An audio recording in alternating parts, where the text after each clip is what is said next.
into an idea that you're not that. And that for me is if you want to call it an approach, I would say that's the best approach, is realizing or seeing what you're not instead of looking for what you are. Yeah? It's just that simple, because while you're looking for what you are, what's looking for what you are may be what you're not. And it's never going to find what you are, because while it's looking, that's what you are. But you've taken it to be something else. See? It's the perfect foil. So what's looking is what you're looking for, but not as the you that's looking for. Yeah? We're not saying stop looking for it. That's what a lot of people do. They tell you to stop doing stuff or start doing stuff. We're just saying, who is it that's doing it? Find out who that is. If that ain't you, all the meaning that you're doing and not doing has will be incredibly shifted. Yeah, because most of the meaning given to what's happening through you is because you think you're the doer of it. I'm telling you. The mind is flooding just simple actions with tons of meaning, Like it's going to change your whole life if you got up on the right side instead of the left side of the bed. And this is all selfing. It's a huge amount of meaning it gives, yes? And the basic meaning is, we'll look at it. The first movement of selfing is the claim. That's what it does, yes? So the mental process sees or recognizes something happening, and it immediately puts itself in the position of, I'm the one that's doing it, or I'm the one it's being done to.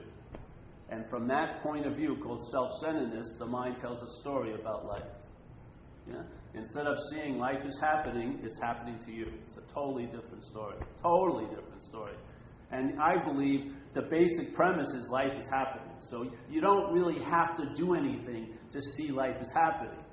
Yeah? You just have to see that you're not that makes it look like it's happening to you. Yeah? Because life is happening. That's it. It's not like, all right, now I've gotten through the first hurdle, now the biggest hurdle. How to make life look like it's just happening. There's no effort to do that, because life is just happening. Yeah? The effort is when you try to bend it into, it's happening to me. That's a huge amount of effort. That's like a tracking beam that has to have a huge amount of attention and interest to take everything, even the most far-flung topic, and pertain it to you. I saw this lady we used to come here with. She was one of the best I've ever seen. You could talk about something that happened on Venus, and her mind in about a half a second would pertain it to her. It's amazing. We'd come up with these random impossibilities, and I could see her head, and suddenly it was about her. Just like that, in about a second. Yeah? It was amazing. This far-off asteroid, a giant shooting star, just right over what it was about. And it wasn't even her. And she would just go off because she had no sense of here. The only here she had was made up in the there, in the mental frame of time. Yeah. Here is such an incredible gift, because it's sort of an anchoring position, so that here you have an immunity from there and then. Yeah. So when the mind goes traipsing off, following thoughts about what's going to happen to me a year from now, yeah, the only thing, it smells like grass in here, doesn't it? Or baking something. Have I gotten loaded already? I didn't know. I hit some totes before. They're cooking downstairs. Smells They are. There's a meeting downstairs. Oh. They're doing some cooking. Oh, It doesn't smell distinct. no, whatever. It smells pretty strong. It So smells here like- I am, mind thinking about what's not happening, yes? Way there. And what occurs is, if my interest is in that person that it's supposed to be about, my attention travels through every one of those train cars, yeah? Every one of them, and goes always to the destination. And when it arrives at that destination, I'm going to be destitute or something like that, it provokes a reaction now in the body and the brain. It's almost, if you could look at it, if you took away the judgment of it, it's a miracle. Because you're making something out of nothing all day. Yeah? You're producing the physiological effects of fear with mental anxiety. Mind-boggling. Yeah? By just worrying about something, there's a contraction that occurs, yes? Everything changes, your whole chemistry. And after a while, let's say in life, maybe you'd have the emotion of fear would be provoked maybe 18 times your whole life. Now it's being provoked 18 times a day with the mind. The mind, through anxiety, is producing the physiological effects of fear. You know how burnt out your system is?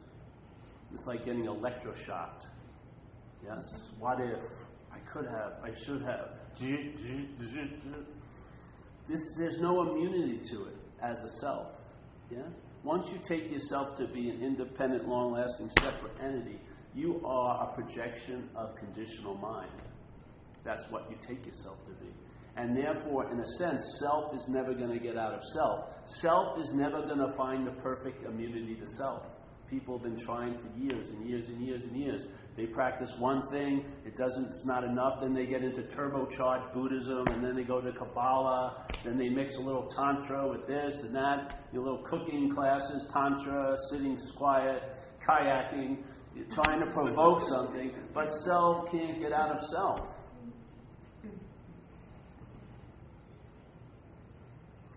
A product of a mental process can't transcend the mental process that produces it. It doesn't come from here. It doesn't exist. It's produced by a mental process. In other words, the feeling of being you is produced. Yeah? You didn't have it when you were first born, for the first year or so that you were here, supposedly, in a body. They've already proven, they've done tons of research on kids, and the kids have no sense of you or other yet. They have no sense of two, for a while. They grow into it. The mind develops the idea of being a long-lasting, independent, separate entity, and in that development, this world becomes as real as that is. Yeah? As real as the self is, so is the world. Yeah? Like the Course in Miracles would state it perfectly. It says, you and I are the dreamer of this dream. We forgot that we've dreamt it, and we've given everything we've dreamt all the power to affect us. That's exactly what the situation is. Exactly. Catches it in one sentence. We're the dreamer. I would say we're the dreaming of the dream. I don't believe there's a dreamer. That would mean there's a something. I think there's dreaming. There's the dreaming of the dream. We forgot that we're a verb. We've taken ourselves to be a noun, and now everything else we've given name and form to can affect us as this noun. Where the solution is in finding our own nature, which is verb-like. It is dreaming, it is being, it is seeing. It's not seer, the beer, and the dreamer. It's seeing, dreaming. Yes? There is no prior, no privatization, no ownership, no claimant. There's just what's happening. Yes? There's no one that's happening to, and there's no one that's doing it. There's just what's happening. Yeah? It's an incredible relief. The burden of being a noun.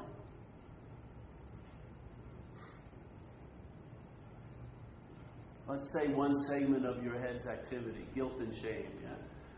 If you look at guilt and shame, where does it rest? What gives it the basis of being relevant? It rests on the belief that you're a doer, that you chose to do all these things you shouldn't have done, and you omitted things you should have done, and you committed things you shouldn't have done. Yes? That's where all guilt and shame comes from. That's the only place it can rest. If you had a hit that you weren't the personal doer, you would be let off that fucking hook.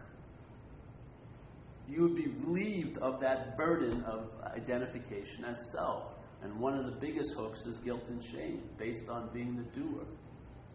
We in recovery have the perfect example that we were powerless.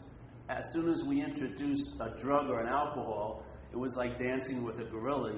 You're going to stop when it stops. You don't have any choice. And yet the mind keeps on persisting and producing guilt and shame about events when we were under the influence of alcohol, as if we had a choice not to do those. This is the arrogance of selfing. Yeah? It's not going to be convinced by tons of evidence.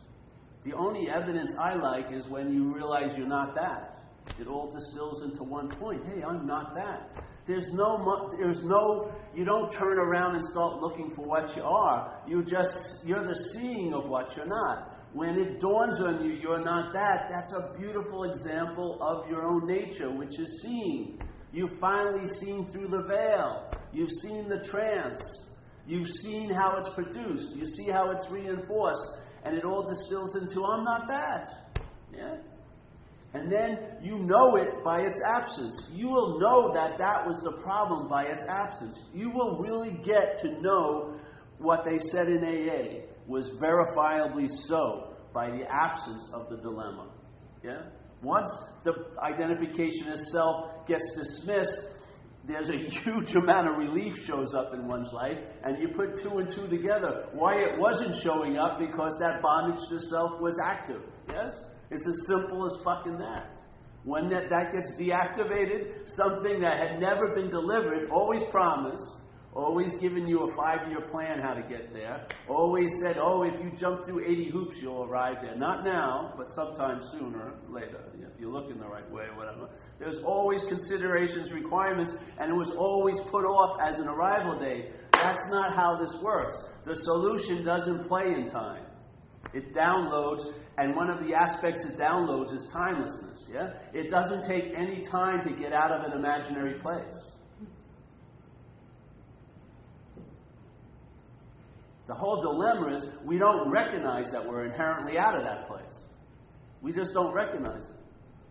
We have so many fucking free samples, but the stubbornness of the mental habit overrides its own absence and will claim it as an event or just dismiss it as nothing. Yeah? You'll have so many moments when you're inherently free during the day, and very rarely are they noted. Very rarely are they honored. They're forgotten very, very freaking quickly. Or they're claimed, one or the other, yeah? And then you say, oh, I had this incredible experience. But you did not have that experience. The sense of being you, the activity of that selfing, was inherently absent at that moment. Or it had been so diminished, it didn't get all the attention and interest. Yeah? But you will never be there when it gets good, ever. You will never be there when it gets good. Never. As soon as you arrive, it's going to start fucking up. You could take an alcoholic and put it in heaven, it'd be hell in a day. It would find something at fault. Something was wrong in heaven. Maybe that you were there. Probably. You know, that self-centered loathing. It can't be heaven if I'm here. Fuck. You know, Jesus Christ. You live on the hope that one day you'll arrive, but even when... It's like my mother, she had this, she'd always complain about, she wanted to go to Hawaii, yeah, near her end of her life. And she always wanted the family to buy her a ticket, yeah? And no one ever did, and she had this big story about, yo, you're fucking so selfish. And so one year we all put money in and we bought her a ticket. You think she went to Hawaii? No. Her mind had no intention of ever going to Hawaii. Her intention was to complain about not going to Hawaii. So a lot of people want to be free, but they don't want to be free. Yeah, because you would have to be absent. Yeah. And I'm saying that's an inherent absence already. You have never coagulated into something. It's just a phantom being promoted and projected and reinforced by a system of mind called self-centeredness. Yeah? And it's exactly like it says, self-centered. Yeah? The whole system of thought is centered on the idea of you being a body. It couldn't think of you any other way. How could you take a trip in time and go to the past unless you pictured yourself as a body? Yeah. Could you say, oh, while I was the space of all spaces, I remember the time I was a space in Oahu once, 8 years ago. You know? Or, I can't wait to be the space in the Himalayas 5 years from now. Yeah? It'd be very difficult. But a body, you can place anywhere else at any other time. Yeah, and think about it. Seriously. You can think about, in what's not happening, anything can happen to you. It's like giving John Coltrane, going to see John Coltrane and say, hey, John, riff on the idea of separation. Okay. You could just riff and riff. You don't think the mind is like a jazz musician? Way far, far past there. You give it a little note somewhere else in summertime, and it will write song upon song with the same theme. The ballad of I Me My. The ballad of I Me My, wasing and willing.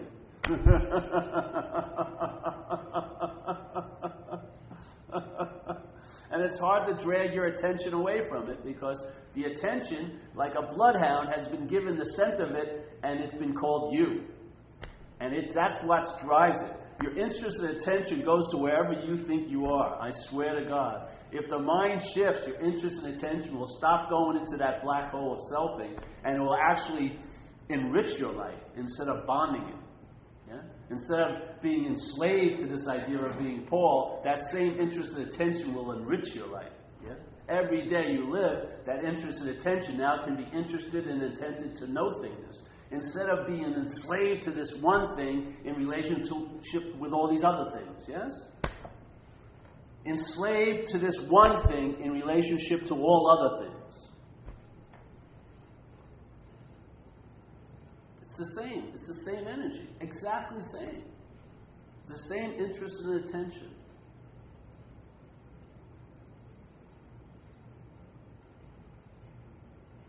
You see it. You ever have a desire? You ever see something when you were sitting somewhere and you didn't have something you wanted, and your mind started to think about it? Yeah? What happens? Let's say you were just sitting there and everything was seemingly okay, yeah? In a sense, your lens was wide. And you were picking things up. You're watching the guy over there. He's flying and thing. Suddenly, there's a desire. You want to know that girl in the third row in the bus, yeah? Or that guy. Suddenly, you're not picking up the sounds of the birds outside, yeah? You're not even seeing anything around you. Your interest and attention gets focused on that thing, yes? And all the while it's focused on that thing and it's trying to magnify that thing, it's also magnifying this thing. This is called obsession with self, yeah? So there's the desire. What happens? When a desire starts arising, that lens gets ratcheted down, yes? And that lens goes into a time tunnel. And then you start thinking, it's going to be like when I'm with that lady, 3 years from now or something, when I'm married or I have a kid with her. Yes? The mind, and in a sense, your interest and attention gets sucked into this time wind tunnel, and at that point, you're totally oblivious to what's happening, basically. Yeah?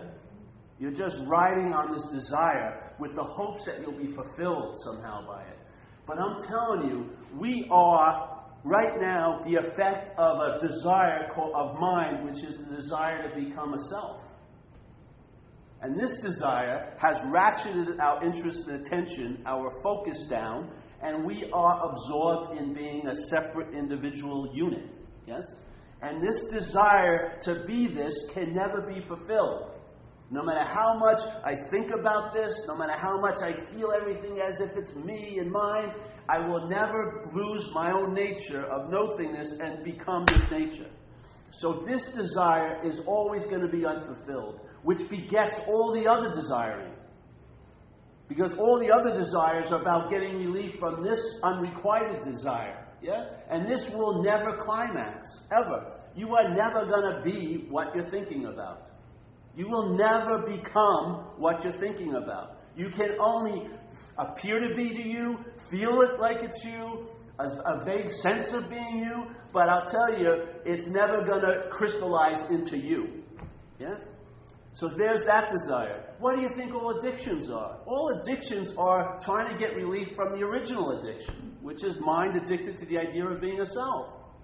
It produces irritability, restlessness, and discontent. That's like an imperative to the rest of the mind. The mind goes out looking for relief, but in a very ignorant way, yes?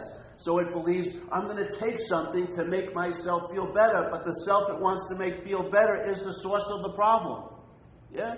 So instead of getting relief from self, you try to get relief as a self, which causes an addiction because the idea of self is never going to be fulfilled. Yes? I don't care how much you pour in it, it's never going to be satisfied because its original desire is to be a self. And it doesn't matter how much it has or how little it has, it's never going to get any lasting, complete, satisfactory fulfillment. It's impossible. It's a constantly evolving whole. Yeah? You're never gonna pack enough in where it finally goes. It's just like when I shot coke. There was never a point I arrived at, okay, that's that. I reached Coke, Satori, and Nirvana, and thank you. Yes. Put all my coke books, Diary of an English Opium Eater and all those books. Thank you. I am now stable, chilled out. There's not one whisper or wisp of desire in me. I feel complete. It doesn't matter if it's Monday, Wednesday, Friday, 2011, 2013, it's done. Not one addiction that I've ever been participating in has ever reached climax or fulfillment. Ever. Yeah. And I was a perfect drug user. I would match my devotion to drugs with any spiritual devotee in the histories of spirituality. I'd match them, every one of them, step by step. I gave everything away, prostituted myself, would do anything, took what was yours and gave it away, on and on and on. I loved it, and yet there was no transcendence of it. There was no point where I arrived, because it's based on a fundamental fallacy. Yeah? That you're something that's solid, that can regain its solidity if it just has enough, does enough, feels enough, gets enough. There's no fucking way. You're not a solid thing that has a little bit of a hiccup here that can be corrected. No, you're a gaping emptiness.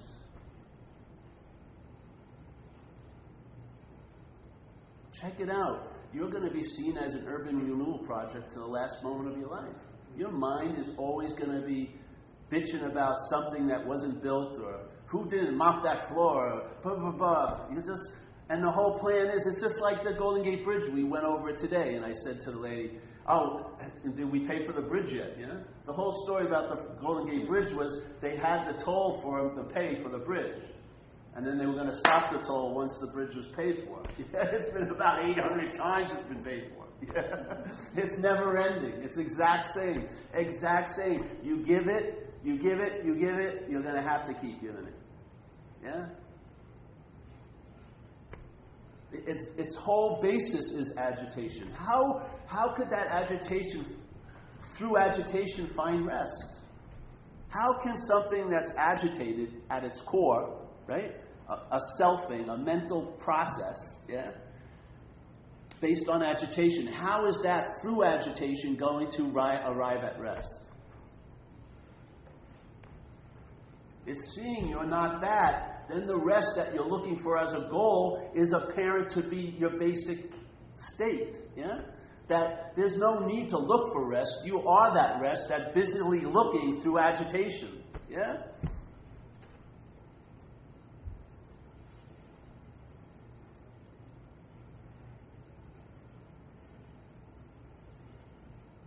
And it'll be like an unspoken yes. Yeah. There's a point where,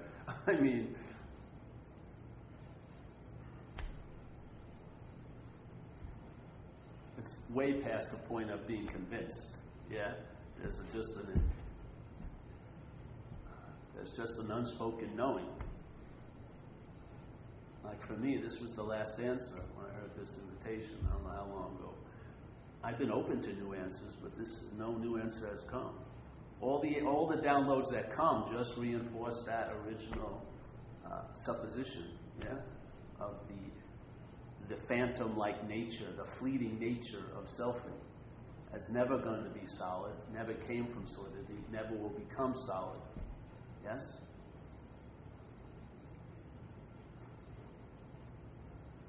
So when I see all that, and it distills into I'm not that, that's it. I am the seeing at that moment. I am that seeing at that moment. Because at that moment, when I see what I used to be looking from, and I see it, and I realize I'm not that, which means I'm not looking from it at that moment, that's the nature that I am, is the seeing of what I'm not.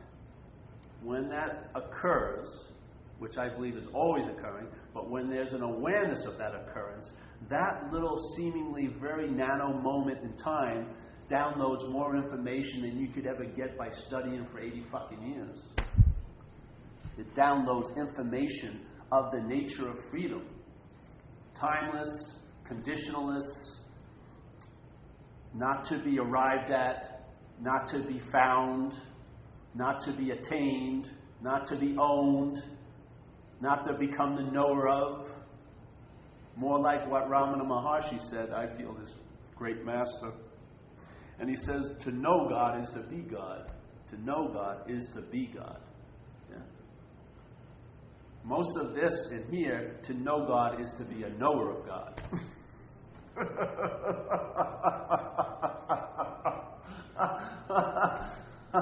So here's this God, let's say, and then there's me, and now I become the knower of God. Where's the emphasis on then? God or the knower of God? Once again, the big thing playing God. Selfing.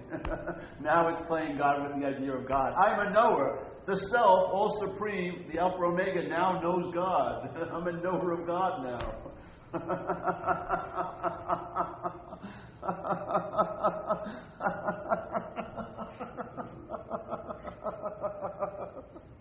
Yeah. You're left with a bag of shit. I'm the knower now. I think I have more than you do. I know so much more than you know of God. Look at that. Look at it. The less you know, the better. Seriously. This is all about being economized. It's not about adding on to. I'm serious in my sense. It's about paring down. Traveling very light, yeah? There's no need for fucking knowledge.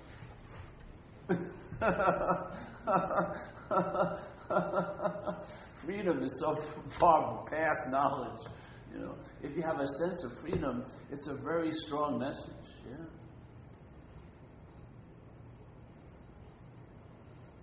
It can get to a point where it's absolute, in a way. It doesn't mean you're always feeling a certain way. It just means you're thoroughly convinced that it can never not be that way. Yeah? In other words, I don't believe that there was once a self and now there isn't a self, you know, with the possibility that there may be a self again. I truly sense there has never been, nor will there ever be, a self. What I am can't configure and lose its own nature and thoroughly become what's appearing.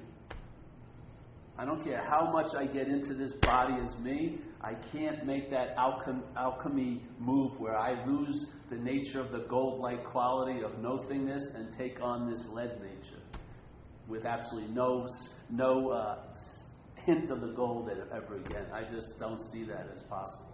Yeah? So no matter how many times my mind takes a position with that little inference that it's a someone, there's an immunity because no matter what it appears to be, I'm not that. It doesn't matter how many different appearances.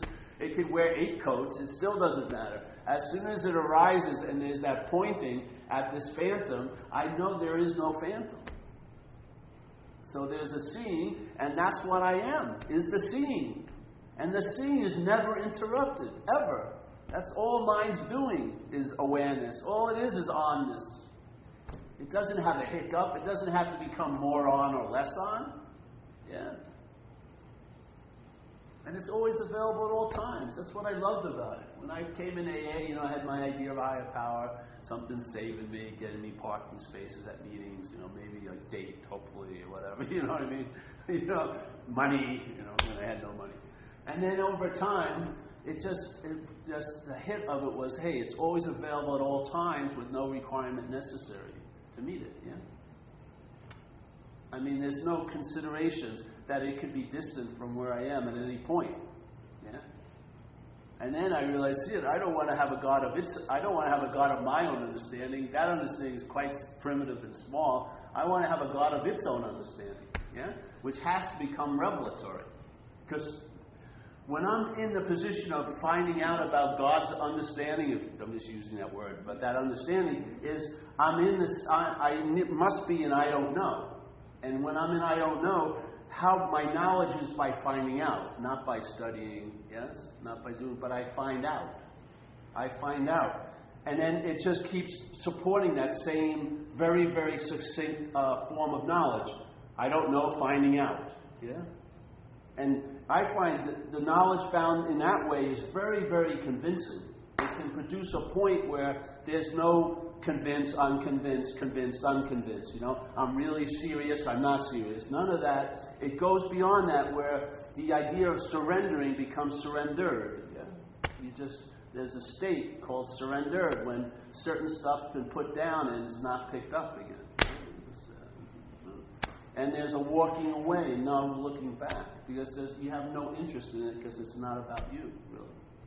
Yeah? And then things that were once just thrown into this giant melting pot of maybe I'll get an experience if I get in that location and go here, now become states of mind. Yeah, states. In other words, they outshine or outlast or override the experiences. The states actually influence how you experience things. Yeah. And those states get stabilized, so you can enjoy peace of mind. When peace of mind cracks, you're there to enjoy it, yeah, because you could not be anywhere else. That's the beauty of it. Yeah, that's the beauty of absoluteness. You could not be anywhere else where you would miss that enjoyment of mind. Yeah, because right where mind is, that's where you are. That's what you are. Yeah, yeah. So your goals, in a sense, are now thrust into a timeless venue, which is much different than when they're thrust in a time venue. When they're thrust in time, seeking has a lot of meaning, because it's going to take time for you to get that or get there. But in timelessness, seeking is seen as maybe just another form of expression. It's not seen as anything more noble than anything else, and you're not going to find the pot of gold at the end of the rainbow, because you are the rainbow, in a sense. Yeah. It just short circuits the whole fucking system of conditional mind. The whole thing about time, about doing and having to get into being, which is a ridiculous modality. Yeah? To do and have and believe that you can be is crazy when you are already something, yes? That has nothing to do with doing and having yourself into. You are that, yeah? So doing and having would be a form of expression, but the way the mind sees doing and having is a form of acquiring, yeah? A form of achieving, a form of fulfillment. That's why it loves it to be in time, because it knows when it really would come to its completeness, you would see that it was inherently empty, that no fulfillment was brought, because already you are fulfilled. Yeah? You're not something that's lacking. You're not a fucking home improvement thing. You're not living life to add and add and add and add and add. It may look like that, but if you take that to be this whole activity here is to accrue value, you're going to be in the bank of something, and you're going to miss out the greatest value, which is nothing. No thing. No thing. No thing is the gift that keeps on giving. No thing. Yeah, everything comes out of no thing. Everything. Everyone's getting so much something, it usually totals up to nothing after a period of time. Why not start at nothing? Yeah? Hopefully you walk out of here with nothing tonight, and it's exactly what you walked in with was nothing. Nothing was added or subtracted. It'd be great. Huh? It'd be better then. Oh, yeah. Well, I'm telling you, the basic state we're in doesn't deviate. You know, it may amp up and seem to get lighter than that, but it's always available at all times. As long as you're alive, there's a sense of being conscious or on, yes? I would say that's what's truly reliable. To rest there. To rest on a mental fixation is crazy, because you're trying to find rest on something that's agitated. How can you? How could selfing be restful? It's impossible. That's why you get one massage, you need 800 more the next 3 years. It's not like you get one massage and you're relaxed forever. No, the stress constantly reinvigorates, doesn't it? Like the drive to contract is very strong, and we're trying to open up a little bit mentally, emotionally, physically, so that we feel a little bigger. You know, the identification of the body is so claustrophobic because what we are is space, which is very, very big. Yeah. But here, taking this to be us emotionally, mentally, and physically, it has a tendency to contract, yeah? Your attention's all up here in your mental system. The body has just been getting shocked all day from mental anxiety. So it's contracting, it's sort of getting ready for the next blow. Yes? And there's a sense of claustrophobia, and we're trying to do something out here to give us a little bit of sense of freedom or a sense of availability. Yet the habit is to always contract. Yeah? It's like a spring that's constantly getting sprung. Yeah? It's like holding a mousetrap. If you hold it, it stays open. Once you let it go, its tendency is to close. Yeah? You'd have to stay there all day to hold it open. And that's what we're doing a lot of the time. We're seeking things and searching for things that will keep the mousetrap open. But as soon as we become unvigilant, it snaps again. Yeah? You leave the temple, the next day you're fucked in your head. You have a wonderful weekend, you go to work, it's fucking blown. Yeah? The contraction seems to be the dominant movement. Yeah. Because its activity is constantly trying to expand into something it's not, so its opposite effect is contraction. Fear that it won't become what it wants to be, or it won't unbecome what it thinks it is. Yeah? There's always contraction with every movement. So the desire for expansion produces contraction, in a sense. This, when the mind is centered, not self-centered, but centered, let's say it's centered on consciousness or beingness. Beingness is not in the business of fulfillment. It's not in the business of accomplishment. It's already so. It's not in a process of evolution to become more so. Yeah? So doesn't have any giant desire to expand, and therefore it has no contraction. Yes? It's open and available. And the openness is its nature. It's not going like a breath in and out, inhale and exhale, yeah? It's not doing that. It's like that. Open, yeah? Secure in its wholeness. Not trying to add on or subtract. Therefore, there's no opposite to it, so there's no contraction. So the mind stays open because of its nature, yeah? The conditional mind closes and opens, and you notice it closes much easier than it opens. Yeah, when you have something happen when you were a kid, let's say there was a top issue that occurred, and there's, let's say, 6 windows, and the issue had to do with one window. When the mind dealt with that issue, all the windows get closed, all the shades get pulled down, and it's very difficult to have those shades go back up. Yeah. When something happened when you were young and you shut down, it's a thorough shutdown. You didn't just shut down about that one little topic. You shut down about almost everything. And then it seems like a bitch to get it back open, isn't it? Yeah. You have to see the momentum of this contraction. But if you're not that, if you're not in the business of closing and opening, yeah?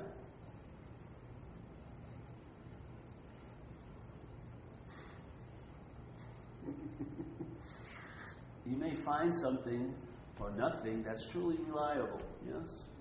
Your mind can truly rest in it because it's very at rest. And the mind will mirror it and will see its original face, which is of nothing, which I think is everything.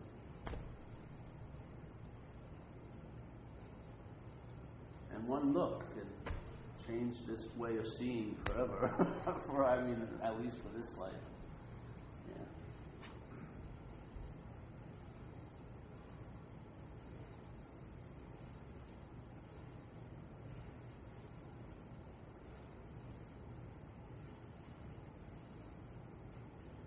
Have one of those hot yoga classes after this.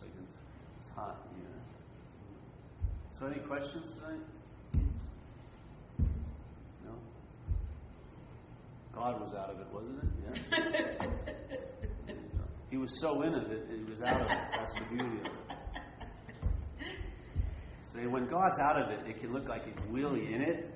That sucks. And you wish it was out of it. But when God's really in it, there's you don't even yeah.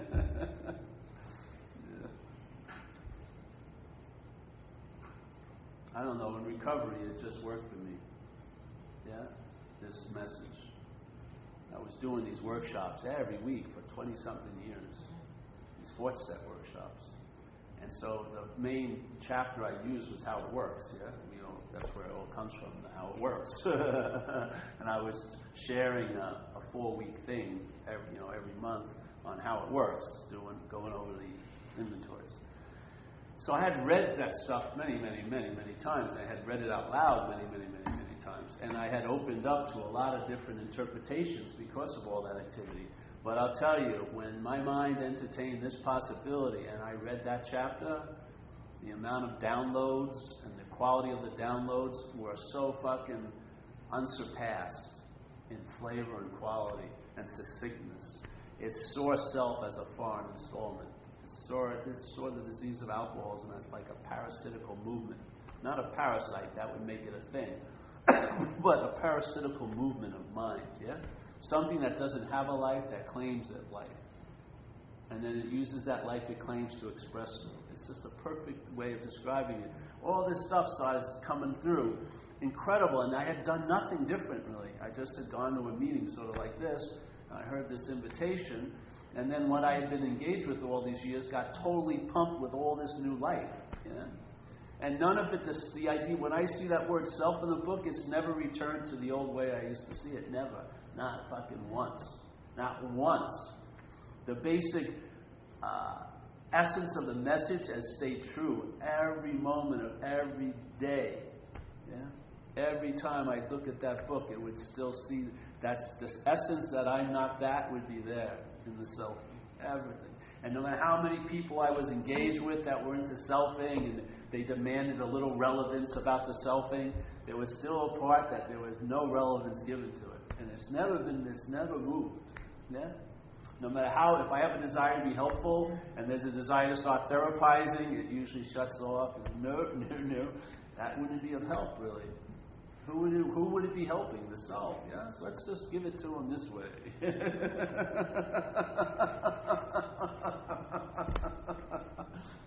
And don't deviate, yes? Don't deviate. Just put it out there. If that's what moves you, to put it out. And it's been very crystal clear, and they never changed. It hasn't. Fundamentally, we're not a thing. Yeah. Fundamentally, we're not a thing. We play around with it a lot. Like I've been into this thing lately, the I, you, and me. Yeah. It's a nice way of looking at it, I think, because the I obviously is the spirit or awareness. Yes. And everyone's having the same experience right now. Everyone would say, I'm looking at something different, but we'd all be I'm looking, yeah? So that's the one thing we share. And then the only thing I see are yous, yeah? And the only thing you see when you look this way is a you, yeah? Now, when my mental process says, who is this you, it gives me its answer, which isn't the answer. It should have been a big, like when you get the wrong answer in those, like Jeopardy or something. Would have been very nice, but it didn't happen. And it says it's me. Yeah. Now, in this world of all these yous, which I am one of, seemingly as this, I have now separated myself from every one of you. Every one of you, either 1 or 8 billion, it doesn't matter. There's only one me. I'm the only me here. It's incredible, isn't it? The selfing claims the I, gives the qualities of the I to the body, and then calls this you me. Yeah? And then it obsesses over me all the time. And your interest and attention, maybe 8% goes to the body now, none goes to the I, and about 92% goes to the me. And you're wondering why life doesn't seem that satisfying when your mind is completely obsessed with this idea of being a self, which is the me. Yeah? And I found when that thing is taken not to be me, yeah, that me isn't what I am, then the interest and attention gets distributed differently, with no effort or thought on whose ever part would be here. Yeah? Some of it goes to the body, and if the body's in bad shape, a little more probably. A lot goes to the I, and you know what? The me gets starved.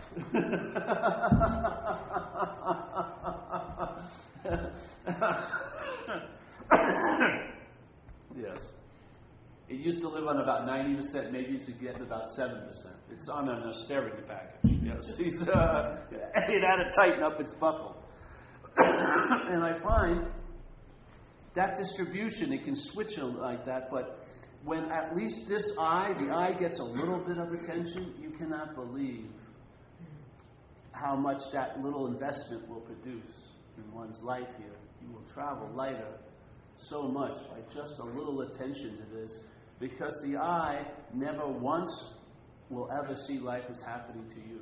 It just sees life happening. Yeah? And the wisdom from having that distance to life is unbelievable. It's unparalleled, really, the amount of effect that can have when you just see life as happening. It changes so much, because when it's happening to you, you're too much on life, you know what I mean? You can't see anything because you're so in it, you know? When you get a little bit of space, you get a bigger picture, and a lot more possibilities can get access, yeah? And where you could only think of doing one or the other thing, maybe a whole new idea arises, yeah? And the pause is like an experience of the eye. You just start going, instead of having a pause every few years, you have it every day. Yeah? The pause becomes like an ever-present portal, in a sense, available. That sense of like a space from the selfing, in a way. And I've seen what a pause can do in my life. I had a few since I got sober. And the story of this action figure changed dramatically from that pause. To be able to entertain one all day is incredible. Because it says pause when agitated. And what selfing is agitated. Yeah? So the pause is available, I would say, every moment and beyond that the moment of agitation is arising, which is selfing. So if the pause is honored more than the selfing, that's your immunity, really. The selfing will be honored if you take yourself to be a self. It will. It will be very difficult to pull your interest and attention out of it. Self can't get out of self. It's an impossibility, yeah? So you have to, but if you're not that and your interest goes to the I, then the I is more of the pause, yeah? And the body does really good when it's not you, you know? When it's not saddled with this idea of me, because it's never going to be enough for me, yeah? But the you has its own intelligence. The body has a lot of qualities that we're not really mining, because it's been burdened by this idea of being all there is, yeah? It's just an action figure. It's just a body, yeah? It's like got a very developed brain that can project light pretty good. And has its own intelligence. It knows what's usually right for it, yes? Eating-wise and stuff. But the me fucks everything up. I noticed that with my own life. When I went into Delancey Street, I spent 2 years in this drug and alcohol program, from 85 to 87. 2 years, every day. Lived there. And, you know, I had to admit when I left there that my life looked a lot better with them running it than it ever did with me running it, yeah? And now I can look at it because they never saw me as a me. They saw me as a you. And that you was just a regular run-of-the-mill alcoholic addict. And they knew exactly what that you needed. Now the me was finding a lot of resentments concerning all their shit they were telling me. But I'll tell you, they had a much better idea of what I am than I ever did. Because they were seeing the you very clearly. The you had alcoholism and addiction and was uncivilized and huge sense of entitlement and everything. But the me had just a huge story going. Don't they understand who I am? I'm me. They understood very well who I was, or what I was. So I find, and you know, when the me is running the show, the you, it's very confusing. Yeah. I found that, like, I did a lot of stuff to better the you through the me, but it was you could put it into the idea of self. Any life run on self will not be successful.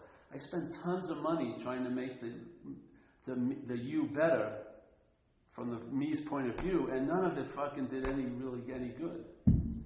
Once I gave up and let the you be the you's now is thriving a lot better than it ever did when it was me.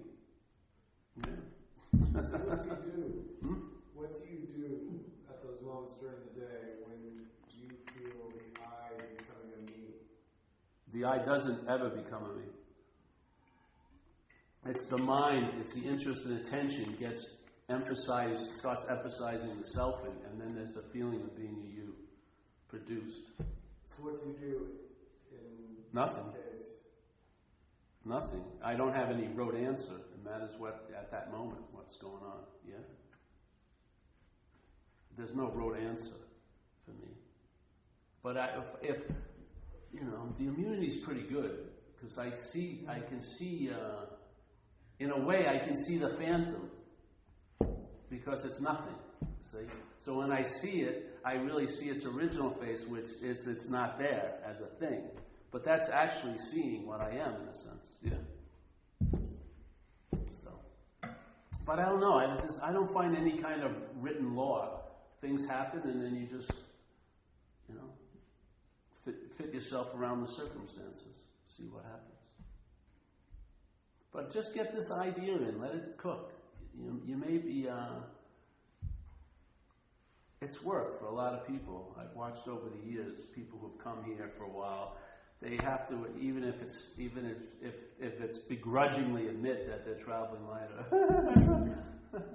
You know? And some of us already have a way of life. We're in recovery. This is just a way of illuminating it, yeah? Allowing more light to come in a sense. It's not like taking the place of AA, because the AA is really built